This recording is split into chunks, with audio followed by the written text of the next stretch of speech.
हरियाणा केंद्रीय विश्वविद्यालय science day इस बार बहुत ज़ोर शोर से मना रहा है, क्योंकि हमारे विश्वविद्यालय ने ये पहचाना है कि हम अपने विद्यार्थियों को साथ लेते हुए अपने जो शहर के लोग हैं, उनके गांव के लोग हैं, उनको साथ लेकर किस तरह इस देश में तरक्की कर सकते हैं। हमने इस बार एक बहुत ही अनूठा प्रयास किया है कि हमने अपने विश्वविद्यालय से लेकर कॉलेजेस से लेकर स्कूलों से लेकर जो मॉडल्स जो हैं वो इनोवेटिव मॉडल जो हैं उनसे मंगवाए हैं। जो हमारा इनोवेशन और इंक्यूबेशन सेंटर है उसने ये कार्य किया है।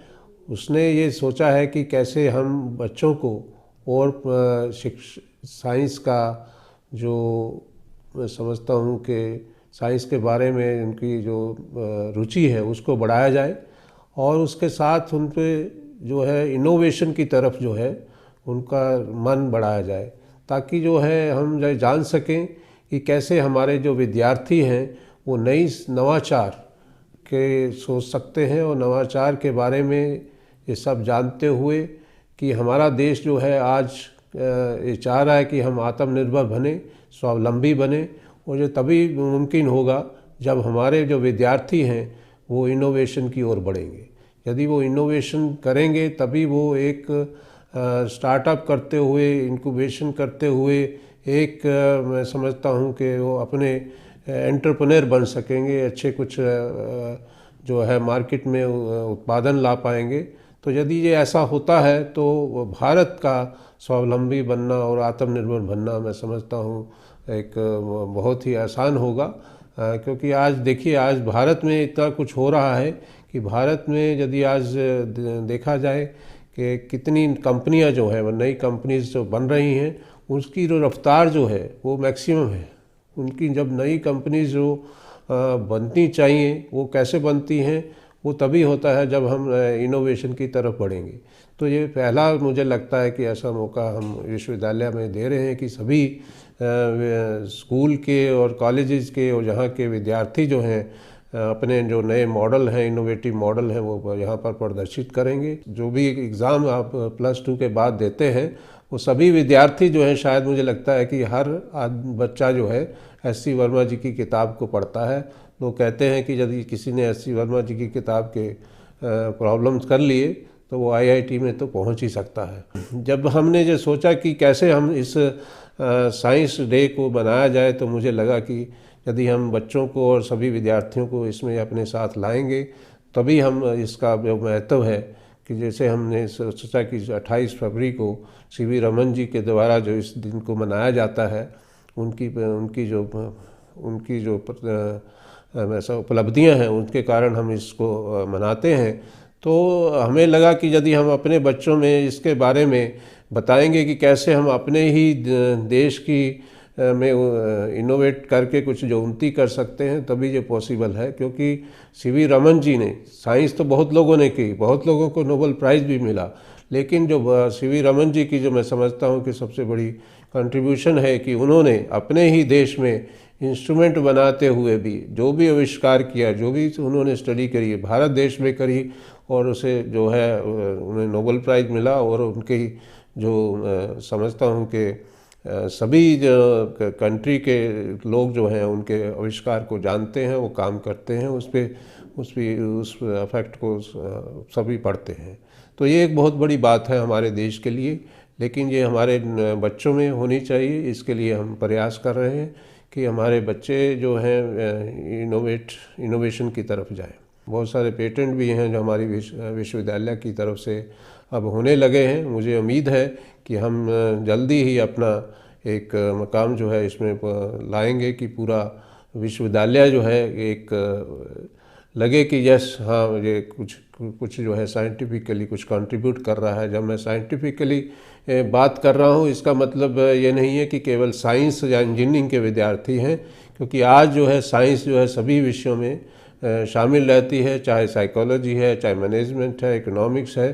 तो उनका साइंटिफिक तरीका ही होता है जो आप एक नई सोच की तरफ ले जा सकता है। वही तो कंट्रीब्यूशन है। आजकल सभी सब्जेक्ट भी इंटरडिसिप्लिनरी और मल्टीडिसिप्लिनरी उसमें ट्रांसडिसिप्लिनरी हो रहे हैं। साइंस की शिक्षा देने के साथ साथ और भी जो उनके कल्चरल एक्टिविटीज़ हैं और उनको डिग्री देने के साथ साथ मैं उनका कुछ यही कहूँगा कि मनोरंजन करते करते जो उनकी जो लर्निंग है उसको बढ़ा पाऊँगा।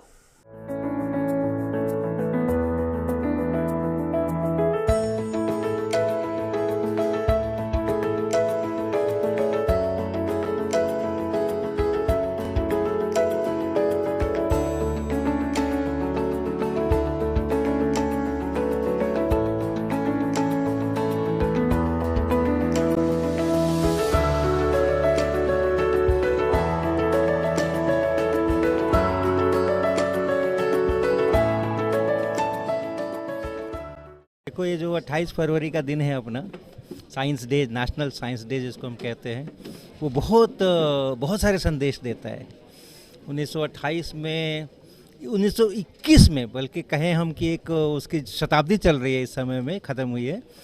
1921 में जब सीवी रमन समुद्र को देखते हुए जहाज़ से लौट रहे थे, उस दौरान उन्होंने समुद्र के पानी का कलर्स देख करके 4 रिसर्च पेपर्स वहीं से भेजे थे जहाज़ से, और उसी काम को आगे बढ़ाया। 7 साल के बाद 1928 में उनको उसके ऊपर नोबेल पुरस्कार मिला। तो प्रकृति को हम जो देखते हैं ना, वो अगर सूक्ष्म निगाहों से देखें और जो उससे प्यार करें, प्रकृति से प्यार करें, पानी का रंग कैसा, इसका रंग कैसा, ये जो छोटी छोटी चीज़ें हमारे चारों बगल फैली हुई हैं, वो सब बहुत उसके अंदर में इस प्रकार की शक्ति है, पोटेंशियल है कि हम उसको अगर एक्सप्लोर करें, उसको ध्यान से देखें, उसके ऊपर चिंतन मनन करें तो हम बहुत बड़े बड़े काम कर सकते हैं। तो ये संदेश जो है वो एक आज का दिन देता है। और उनके बारे में ये भी आपको पता होना चाहिए कि वो एक सरकारी ऑफिसर थे, और सरकारी ऑफिसर रहते हुए भी अपने सरकारी सारे काम ख़त्म करने के बाद भी वो अपना रिसर्च करते रहते थे, और ऐसे ऐसे करके विज्ञान के साथ इतना बड़ा जुड़ाव जिसने हमारे देश को इतना बड़ा गौरव दिया और सारे विश्व को एक इतनी बड़ी टेक्निक दी, जिससे कि मॉलिक्यूल्स के लेवल पे आज सैकड़ों लेबोरेटरीज़ के अंदर में रमन प्रभाव का उपयोग करके लोग शोध कर रहे हैं। तो सभी लोग प्रकृति से प्यार करें, सभी लोग प्रकृति से दोस्ती करें और प्रकृति के जो रहस्य हैं उनको जाने, हमारा देश बहुत आगे बढ़ेगा। आज विश्वविद्यालय के स्थापना दिवस के अवसर पर हमारे यहाँ एक विज्ञान प्रदर्शनी का आयोजन किया गया है, जिसमें विभिन्न स्कूलों से बच्चे आए हैं। उन्होंने अपने अपने प्रोजेक्ट्स यहाँ पे प्रदर्शित किए हैं। मुझे बड़ी खुशी हुई कि छोटे छोटे बच्चे भी विज्ञान के प्रति कितने सचेत हैं और नए नए तरह के मॉडल उन्होंने बनाए हैं। और सबसे अच्छी बात मुझे इसमें लगती है कि बच्चे जो है ऊर्जा को कैसे बचाया जाए, कैसे नए नए प्रयोग ऊर्जा को बचाने के लिए किए जाएं, उसके ऊपर बच्चों ने बहुत काम किया है। इसके साथ ही वेस्ट को कैसे मैनेज किया जाए, उसके ऊपर बच्चों ने बहुत काम किया है।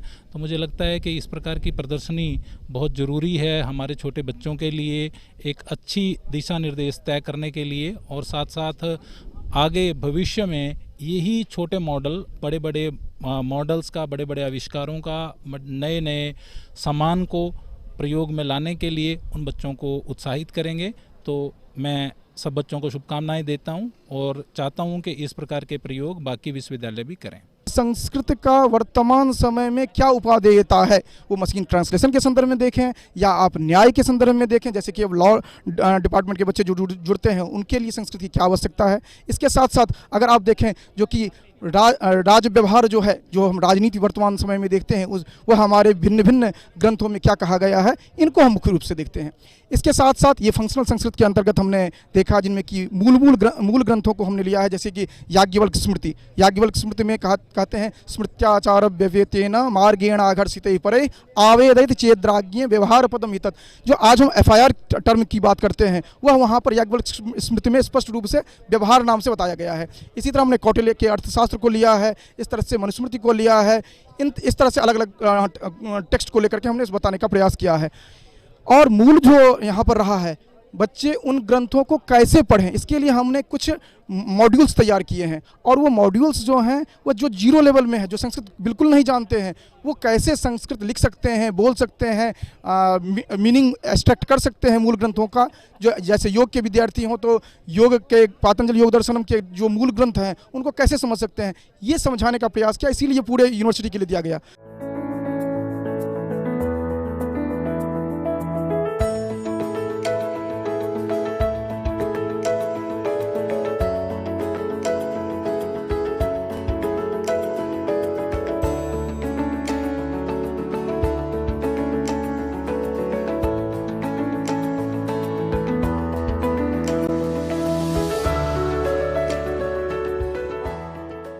स्वामी दयानंद पीठ के अंतर्गत शब्दबोध, जैमिनीय ब्राह्मण, कठ कपिष्टल संहिता, दंडी विरजानंद, वसुमती, ये 4 प्रोजेक्ट चल रही हैं। इन प्रोजेक्टों का मुख्य उद्देश्य है वेदों का प्रचार करना। स्वामी दयानंद जी का उद्देश्य था कि वो जन जन तक वेदों की भाषा पहुंचाए। वेदों से हमारे जीवन में बहुत ही ये हमारे लाभदायक है, इनसे हमें बहुत अच्छी शिक्षा मिलती है। अगर हम सब वेदों के कहे गए अनुसार चलेंगे तो हमारा जीवन बहुत ही लाभदायक होगा।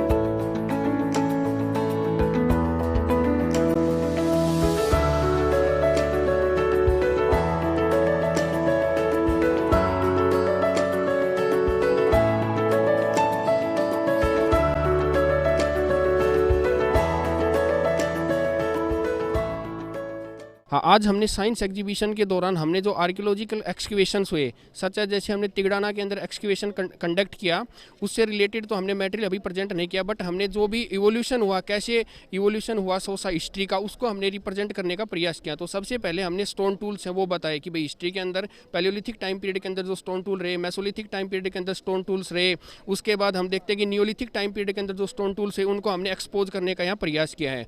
उसके बाद हम देखते हैं कि अर्ली फार्मिंग कम्युनिटी के बाद जो भी पोर्ट्स आई, सबसे पहले हमने उनको भी एक्सप्रेस किया है यहाँ। उसके बाद हमने बताया कि जो क्या क्या ऑर्नामेंट्स जो हड़प्पन पीपल्स ने यूज किया, सच है जैसे फ्यांस बैंगल्स, उसके बाद copper bangles, terracotta bangles and semi precious stone beads हैं या व्हील्स हैं, उनको हमने यहाँ दर्शाने का क्या किया प्रयास किया है। फ्यांस बैंगल्स हैं जो कि एक पेस्ट से बनाई जाती थी। फ्यांस बैंगल्स जो कि एक सोसाइटी के स्ट्राटा को दर्शाती है, अपर लेवल से लोअर लेवल तक। इसमें फ्यांस बैंगल हैं, सेल बैंगल हैं, बीड्स हैं, स्टेटाइट बीड्स हैं, फ्यांस बीड्स हमें मिले हैं, गोल्ड बीड्स मिले हैं, जो डिफरेंट जो भी वर्ग रहा है उनके द्वारा ये इस्तेमाल किए जाते थे, जिनमें मुख्य रूप से हमारे पास बैंगल्स हैं, कॉपर बैंगल्स हैं, टेराकोटा बैंगल्स हैं, स्टेटाइट बीड्स हैं। और यहाँ पे ये दिखाने की कोशिश की गई है। इनमें चर्ट ब्लेड्स भी हैं, चर्ट ब्लेड्स का जिनका इस्तेमाल ब्लेड्स के रूप में किया जाता था, उनको यहाँ पे दिखाया गया है। इस प्रकार से सोसाइटी के डेवलपमेंट में ऑर्नामेंट्स और मेटल का योगदान रहा है। उसी तरीके से सोसाइटी में सेरामिक्स का भी योगदान रहा है। जिस प्रकार से फाइन फिनिश्ड और वेल पेंटेड जो ग्राफिक ज्योमेट्रिकल जो उनके ऊपर डिज़ाइंस मिलते हैं, उनमें भी सोसाइटी के डेवलपमेंट का पता चलता है। इसके अलावा उन पे जो डिज़ाइंस हैं उनके अंदर इंसीजन का प्रयोग किया गया है, वो सबसे पहले हमें अर्ली हड़प्पन फेज़ में मिलता है। हरियाणा के सोथी सिसवाल, कुनाल, बिरडाना, बनावली से हमें इस प्रकार के जो हैं पात्र परंपराएं में प्राप्त हुई हैं।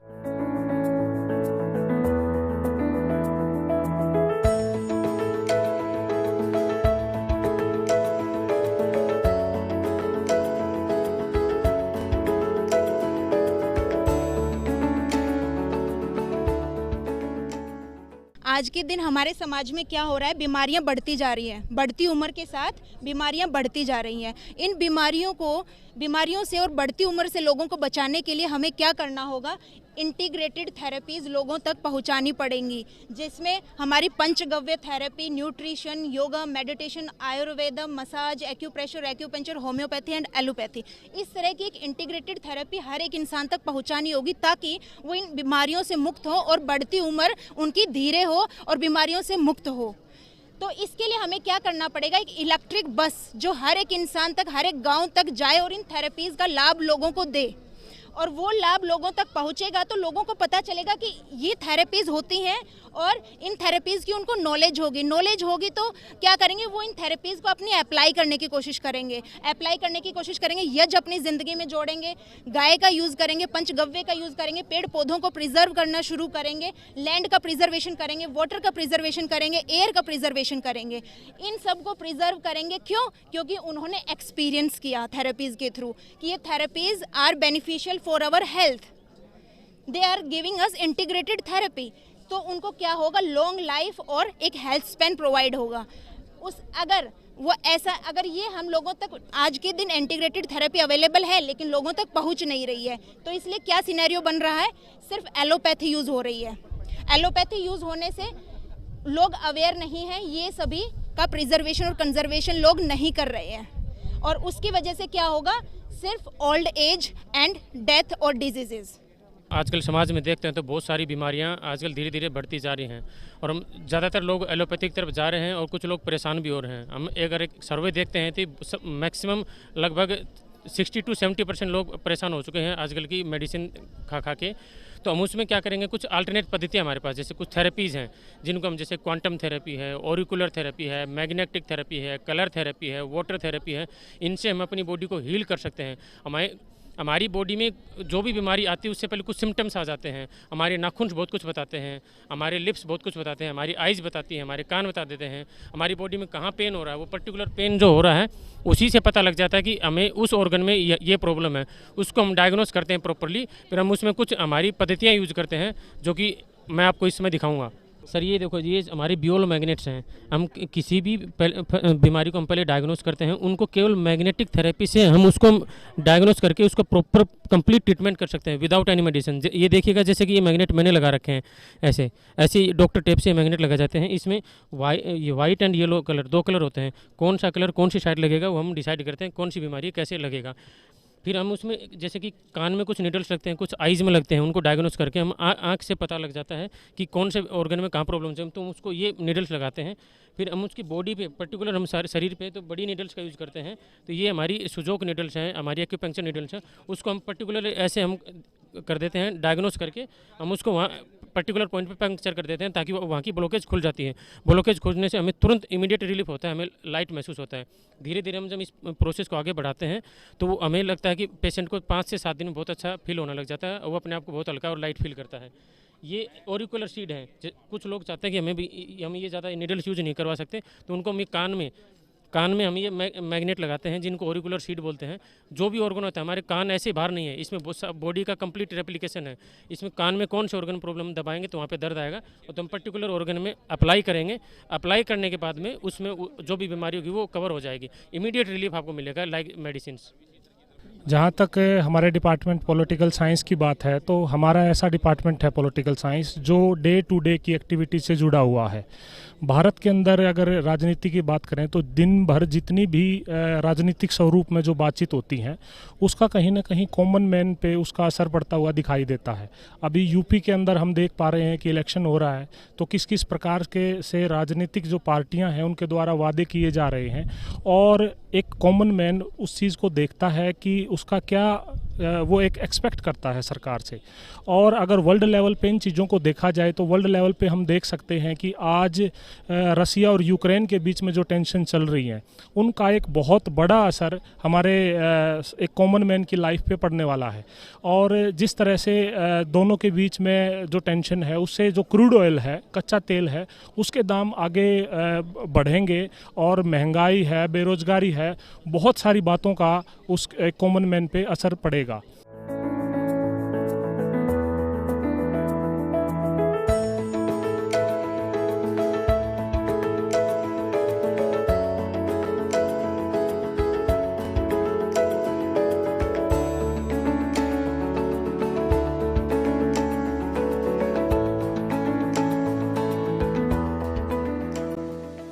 ये हाइड्रोपोनिक्स है। हाइड्रो का मतलब होता है पानी। तो इस टेक्निक के द्वारा हम क्या करेंगे, हम पानी के द्वारा हम प्लांट्स को ग्रो करेंगे सॉइल के बिना। ठीक है, क्योंकि साउदर्न हरियाणा में क्या होता है, पानी की कमी होती है, ग्राउंड वाटर टेबल बहुत नीचे चला गया है, तो हमें क्या करना पड़ रहा है, लाइट की मदद से हमें वो पानी का सारा खींचना पड़ता है। तो इस टेक्निक से हम वो चीज़ बचा सकते हैं और हम एनवायरनमेंट को भी बचा सकते हैं। सो यहाँ पे क्या होता है ना, वाटर कंजर्व भी होता है। जैसे कि आप ये देख सकते हो, ये वाला जो है ये विक सिस्टम है। सो बहुत सारे हाइड्रोपोनिक्स के टेक्निक्स होते हैं, हम लोग क्या किए विक सिस्टम के हैं। तो प्लांट को जितना पानी चाहिए वो उतना ही लेगा, ज़्यादा लेगा नहीं, ठीक है। जैसे कि सॉइल, बहुत जगह पे सॉइल का जो कंटेंट होता है वो सही नहीं होता है, तो हम क्या करते हैं, सॉइल हमें चाहिए भी नहीं, तो पानी में जिस पौधे के लिए जो कंटेंट चाहिए, जो न्यूट्रिएंट चाहिए, हम उसी को ही देंगे और उससे ही ग्रो करेगा, ठीक है। और इसका बेस्ट ये है कि यहाँ पे क्या है, ड्राई एरिया है, तो पानी की इतनी कमी है। और नॉर्मली हम जो खाते हैं, स्ट्रॉबेरी हो गया या फिर कोई भी फ्रूट्स खाते हैं जो एक्जॉटिक है, वो यहाँ पे नहीं मिलता है, लेकिन इसे हम अपने घर में करके वो सब ग्रो कर सकते हैं और पूरे ईयर में हमें ग्रो कर सकते हैं। इसलिए हमें पूरे ईयर वो सारे फ्रूट्स मिलेंगे जो नॉर्मली यहाँ पे ग्रो नहीं होते। तो हम घर बैठे बैठे ग्रो भी करेंगे और कम जगह में भी ग्रो होगा, तो हम कम जगह में ज़्यादा हमें मिलेगा फ्रूट्स, और सारे डिफरेंट टाइप्स के भी फ्रूट्स होंगे, सब मिलेंगे। तो बहुत इंटरेस्टिंग की बात ये है, आप लेस तो खाते होगे, तो लेस जो बनता है ना वो ज़्यादातर पंजाब से जाता है, और जो पंजाब से जाता है ना वो बनता है इस टेक्निक से। बहुत कम जगह पे बहुत ज़्यादा पटाटो का ये जो यील्डिंग होता है, और नासा ये क्या करता है ना, नासा इस टेक्निक को अप्लाई करके जो स्पेस मिशन करते हैं, तो ये अप्लाई करके वो खाना स्पेस तक लेता है। So this is all about hydroponics.